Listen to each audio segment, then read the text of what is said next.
에서와 야곱은 서로 쌍둥이였지만 외적인 면과 기질적인 면에서는 많이 달랐습니다.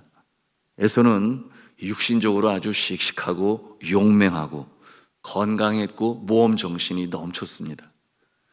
황야의 거친 들에 나가서 이 생활하는 남성적인 이 활동을 좋아했으니 후에 사냥꾼이 되었다 그랬습니다. 성품적으로 볼 때 에서는 충동적이고 무절제한 그런 야망을 가지고 있었습니다. 창세기 27장에 나옵니다만 에서는 부모가 원하는 믿음의 여자와 결혼하지를 아니해요. 그리고 자기의 정욕대로 헷 족속의 두 여자와 결혼을 합니다. 그리고 오늘 본문에 보니 배고픔을 견디지 못하여 팥죽 한 그릇과 자신의 장자권을 바꿔버리는 그와 같은 이 절제되지 못한 행동을 했어요. 팥죽을 먹고 나서 하는 행동을 보십시오. 34절에 보니까 에서가 먹으며 마시고 일어나 갔으니, 그처럼 당장 배고픔을 면하였으니 다 된 것이에요. 그 이상의 생각하는 것이 없어요. 그가 넘긴 장자권에 대해서 그게 그렇게 크게 신경 쓰지 않는 모습이죠. 그러므로 성경은 뭐라고 말씀을 하고 계시는가? 에서가 장자의 명분을 가볍게 여김이었더라 그랬습니다. 이러한 에서의 충동적인 모습을 히브리서는 다시 한번 평가를 하고 있는데요, 히브리서 12장 16절에 이렇게 말씀하고 있습니다.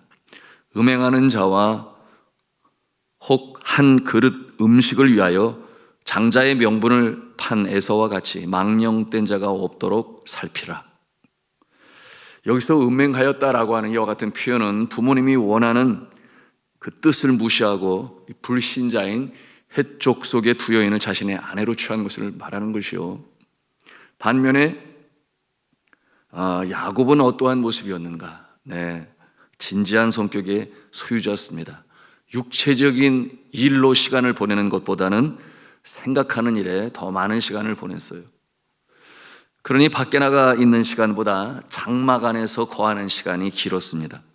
성격적인 면에서 이 형 에서와 가장 큰 다른 점이 있다면 이렇게 즉흥적이고 충동적인 이 에서의 기질에 반하여 야곱은 깊은 생각과 일관성이 있는 꾸준한 태도를 가졌다고 하는 것입니다. 야곱은 축복에 대한 이 아주 강한 집념을 가지고 있었어요. 그리고 그때가 오기를 기다릴 줄 알았습니다. 그 몇 해가 걸릴지라도 한 가지 목표를 정하였으면 그것을 이루기까지 간직하고 이루어내는 그와 같은 기질, 성품을 갖고 있었습니다. 야복강에서 하나님 앞에 씨름하여 기도할 때 야곱이 어떻게 합니까? 당신이 내게 축복하지 아니하면 가게 하지 아니하겠나이다. 당신이 내게 축복하지 아니하면 나는 당신을 가게 하지 않겠나이다. 아주 끈질긴 면을 보여주고 있는 야곱의 모습이죠. 그는 에서가 이 약해지는 순간이 오기를 기다렸습니다. 그때가 언제인가 보니 사냥을 하고 들판으로 뛰어다니다가 올 때쯤 되면 그가 너무나 배가 고파서 힘들어하는 모습을 볼 수 있었어요. 그래서 그 순간을 이용합니다. 오늘 본문의 말씀이죠. 우리 30절 말씀을 함께 대합니다. 읽습니다. 시작. 야곱에게 이르되 내가 피곤하니 그 붉은 것을 내가 먹게 하라 한지라. 그러므로 에서의 별명은 에돔이었더라. 우리 개정 성경은 이처럼 평서문으로 아주 점잖게 이 상황에 대해서 기록을 하고 있지만, 그러나 원어 성경에 보면 이 상황은 아주 극적으로 표현을 하고 있는데요, 붉은 것이라고 하는 것을 이 히브리 성경 원전에 보면 하아돔 이렇게 쓰였습니다. 하아돔, 하아돔. 그 두 단어가 이렇게 연결돼서 나오는데 하돔, 하돔 이렇게 말하는 것은 뭐냐면 오 그 붉은 것, 오 그 붉은 것. 그처럼 그는 배가 고파서 아주 미칠 지경이 되었다라고 하는 것을 나타내 보여줍니다. 붉은 것이 구체적으로는 어떠한 것인지 모르지만 우리 한글 성경으로 번역을 할 때에는 한국 쪽 문화에 맞추어서 붉은 것 그러면 대표적인 것이 팥이었어요. 그래서 팥죽으로 이렇게 번역을 했습니다. 중동에 팥죽이 있는지 없는지 저는 잘 모르겠어요. 그런데 여하튼 한국 문화 정서적으로 번역을 해서 지금까지 쓰고 있으니 적절한 번역이다 생각이 듭니다. 또한 본문에 보니 내가 먹게 하라 그렇게 기록되었는데요. 이 말도 히브리 원어에 보면 할테니라는 이 원어를 사용하는데 그 뜻이 뭐냐면 꿀꺽꿀꺽 먹게 하라. 그러니까 내가 배가 고프니까 마음껏 먹게 하라, 그런 뜻의 내용을 담고 있습니다. 여러분, 몹시 배가 고프고 그러니 음식이 필요한데 속히 마음껏 나로 하여금 먹게 하라, 그런 뜻을 가지고 있었습니다. 그럴 처지에 있었다고 하는 것이죠. 그렇게 하여 이 땅과 자손과 민족을 이루는 반열에 서야 할 이 하나님의 이 언약, 당연히 장자에게 가야 되는데, 그런데 그러지 못하고 그 일을 이름의 야곱이 거꾸로 축복의 통로가 되는 역사가 이렇게 진행되었습니다. 여러분, 이 야곱의 이 꾸준한 기질은 그가 사랑하는 여인 라헬을 얻는 데도 나타나게 되었는데, 그가 외삼촌집 이 라반 아래에서 20년 동안 참 수고합니다. 속임을 얼마나 당하는지 몰라요. 그 중에 이 14년을 사랑하는 여인 라헬을 위하여 그처럼 한결같이 수고했습니다. 그 내용은 아시잖아요. 7년을 열심히 일하고 라헬과 결혼할 줄 알았더니 신부가 바뀌었어요. 어떻게 이런 일이 있을 수가 있을까? 우리가 의아할 수 있는데, 여러분, 근동 지방에는 이 낮에 태양이 얼마나 뜨거운지 몰라요. 그래서 행사들이 언제 이루어지는가? 해가 질 무렵에 선선한 기운이 돌 때, 그러니 중요한 행사들은 전부 밤에 일이 이루어지죠. 그리고 이 중동 지방에서 이 여인들은 결혼식 할 때도 마찬가지요, 얼굴을 이렇게 가리우게 되어 있습니다. 그러니 야곱이 속을 수도 있는 것이죠. 그 얼굴을 보지 못하고 말입니다. 그래서 삼촌 라반의 조언대로 이 사랑하는 여인 라헬을 다시금 얻기 위하여 7년을 더 기다리며 일을 했던 것입니다. 정말 집념이 대단하지 않습니까? 그러면서도 7년을 하루와 같이 이 집념의 사람, 열심의 사람, 그것이 야곱의 기질인 것입니다. 아무리 힘든 일도 그가 얻고자 할 때는 전심전력으로 그가 최선을 다했음을 볼 수가 있습니다. 자, 성도 여러분, 우리가 이 야곱으로 배울 영적 교훈은 무엇이 있겠습니까? 야곱은 축복에 대한 자신의 이 욕심과 또한 이 축복에 대한 하나님이 원하시는 법을 그처럼 사모하고 갈망하여 열망 속에 일을 감당했던 존재인데, 심지어는 거짓말까지 하면서 그 약점이 있는 모습으로 그렇게 살아갔어요. 그런데 긍정적인 면을 본다면 야곱은 이 하나님께 쓰임을 받고자 하는 열망이 있었습니다. 하나님이 누구신가를 알았어요. 그의 삶, 인생 전체의 주가 되심을 그는 알고 있었습니다. 그러므로 긍정적인 면에서 본다면 하나님께 쓰임받고자 하는 이 열망, 하나님의 특별한 도구로 그의 인생을 살고 싶은 소원이 있었습니다. 그러므로 이 야곱은 소원을 이루기 위해 자신의 약점을 이 강점으로 승화시키고자 하는 삶을 살았습니다. 야곱은 겉으로 보기에는 이처럼 그 성격에 비난을 받을 만한 결점이 있었으나 그 영혼 깊은 곳에서 이 에서가 이해하지조차 못한 것, 즉 보이지 않는 것에 대한 믿음이 있었습니다. 하나님께 대한 신뢰와 사랑을 가지고 있었죠. 그저 힘들면 하나님께 애원을 했어요. 기도를 했어요. 주여 내게 복을 주옵소서. 주여 내가 복의 통로가 되게 하여 주옵소서. 이와 같은 기도를 드리면서 끝까지 매진했습니다. 또 그렇게 기도한 만큼 열심을 가지고 자신의 인생을 일구어 나갔습니다. 그러니 이 게으른 모습은 어디에서도 찾을 수 없는 그와 같은 삶으로 살았죠. 머나먼 땅, 이 외삼촌의 집에서 어찌 보면 자신의 시간과 노동력을 착취당하는 것 같았으나 그러나 그 영광의 날, 그 꿈의 그 날이 올 것을 생각하면서 끝까지 매진했던 인물 야곱이었습니다. 자, 성경의 여러 인물들 중에 가장 인간적인 모습을 가지고 있는 자가 누구인가? 네, 그러면 야곱을 손꼽습니다. 왜냐하면 약점이 있어요. 여러분, 사람이라면 다 약점이 있죠. 그런데 야곱은 거기에 머물지 않았습니다. 자신의 약점을 극복하고 그것을 강점으로 만들었어요. 생득적으로 볼 때 장자의 축복권을 받을 자가 아니었습니다. 그러나 결국 그 축복을 자신의 것으로 만들었어요.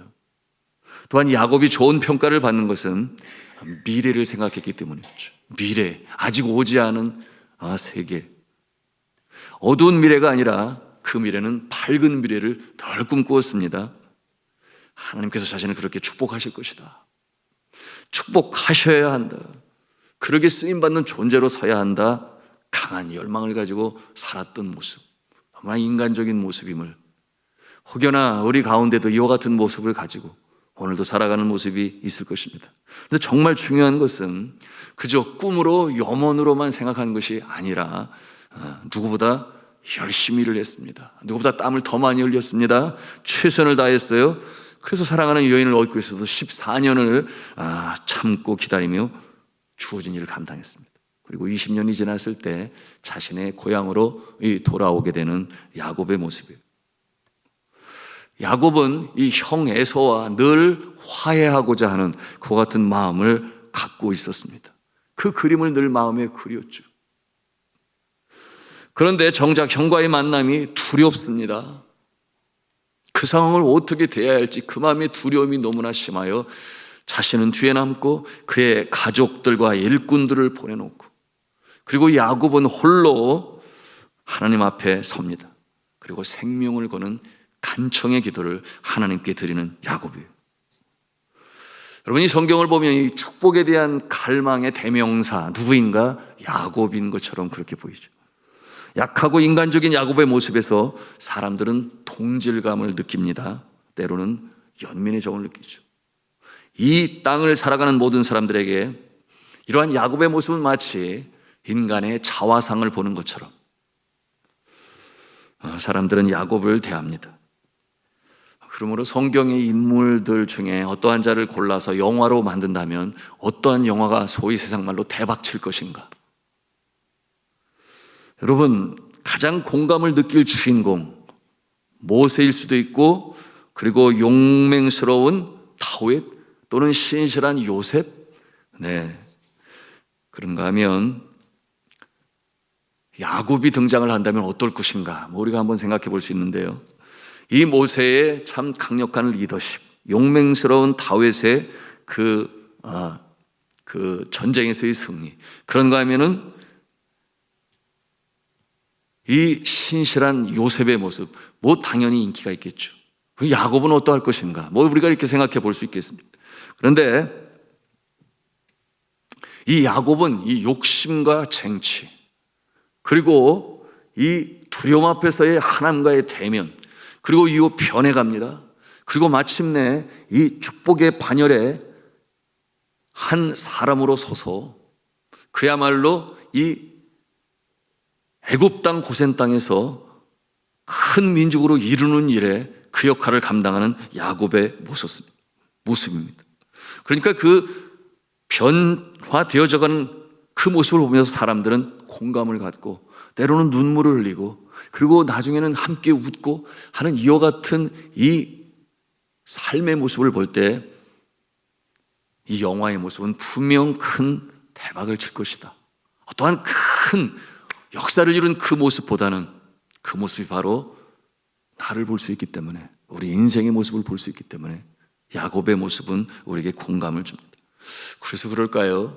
미국에서 이 자녀들이 낳게 되면은 기독교 국가였으니까 이름을 지을 때 이 성경적인 인물의 이름을 집니다. 그런데 가장 인기 있는 이름은 요셉도 아니고 모세도 아니고 다윗도 아니에요. 언제나 가장 많은 이름으로 주는 이름이 있으니 야곱과 노아입니다. 항상 상위권을 차지하고 있어요. 사랑하는 성도들은 야곱과 같이 하나님 앞에 쓰임받고자 하는 소원을 가지시기를 바랍니다. 당장 눈앞에 보이는 이 팥죽 한 그릇에 마음을 빼앗기지 마시기 바랍니다. 그보다 더 크고 원대한 하나님의 복을 볼 수 있어야 합니다. 그것이 주님 앞에 쓰임받는 것이죠. 대대손손 아름다운 가문을 이루는 것입니다. 그래서 이 세상은 이와 같은 모습을 통하여 하늘의 복을 또한 받을 수가 있는 것입니다. 여전히 나의 약점이 있다면 약점이 있는 그대로 주님 앞에 내어놓고, 제가 이 부분이 연약합니다, 이 부분 때문에 넘어집니다, 주께서 깨달음을 주시거든 주 앞에 회개하고, 그리고 내 모습 이대로 주여 받아 주옵소서. 구할 것을 구하고, 물론 내 약점 때문에 때로 넘어지고 실패할 수 있지만, 그러나 야곱의 모습을 생각하면서 그래도 내가 주님 앞에 인정받을 수 있어야 돼. 다시 한번 돌이키고 나아가는 그 모습. 하나님, 내가 주님을 사랑합니다. 나를 주님의 도구로 사용하여 주옵소서. 축복의 통로가 되게 해주세요. 이렇게 열망을 가지고 간절한 마음으로, 그리고 누구보다 열심히 살면 우리 하나님의 은혜를 경험하게 될 것입니다. 여러분, 이 야곱의 삶을 통해서 우리가 만들 수 있는 신앙적인 하나의 명제, 그 문장을 만든다면 이러할 것입니다. 우리의 넘어짐과 실패의 현장에서 더욱더 아름답게 역사하시는 하나님의 은혜, 우리의 넘어짐과 실패의 현장에서 더욱 아름답게 역사하시는 주님의 은혜. 주님의 은혜는 이처럼 우리의 삶을 변화시키시고, 그리고 마침내 축복의 통로로 세우시는 좋으신 하나님 아버지신 줄로 믿으시기를 바랍니다. 오늘도 전쟁터와 같은 이 세상에서 여러분 한 사람 한 사람 생각하시고 기도하는 자를 바라보시며 나의 약점을 강점으로 변화시키시면서 그렇게 일을 이루어 가신 하나님은 우리를 성숙하게 만드시고, 그리고 성숙한 후에 그 그릇이 되어진 다음에 이처럼 크신 은혜와 복으로 함께 하시는 하나님, 이 새벽에도 주 앞에 기도할 때에 오늘의 말씀을 가슴에 담고 주 앞에 아뢰고 고백하고 바라고 소원하는 기도를 주의 성령과 더불어 기도하시는 저와 여러분 되시기를 주님의 이름으로 축원합니다.